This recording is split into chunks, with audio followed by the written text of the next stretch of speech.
Je le disais en titre, le Salon de l'agriculture a ouvert ses portes ce matin à Paris, 62e édition, sans bovins à cause de la dermatose nodulaire.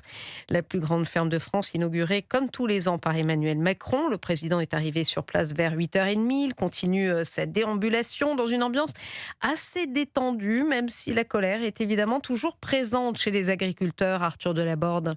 Journée marathon dans une ambiance plutôt calme pour Emmanuel Macron grâce à un dispositif de sécurité pour le moins conséquent. Plus de 250 policiers présents dans les allées, la plupart en civil. Le chef de l'État échange sans être trop chahuté et tente une opération déminage auprès des syndicats. Nous voulons continuer de produire, de préserver, de protéger. Il ne faut avoir aucune naïveté. On a besoin, dans le contexte international, de protéger notre agriculture. FNSEA et jeunes agriculteurs étaient bien là pour le traditionnel petit déjeuner avec le président. Mais la Confédération paysanne et la coordination rurale ont boycotté le rendez-vous. La CR, qui malgré tout a accepté un peu plus tard de parler à Emmanuel Macron, l'un de ses représentants, José Pérez. On a décidé de le voir justement pour organiser une intersyndicale avec les autres syndicats.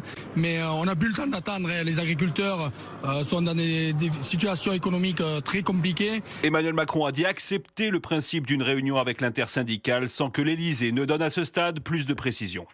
Arthur Delaborde du service politique d'Europe 1.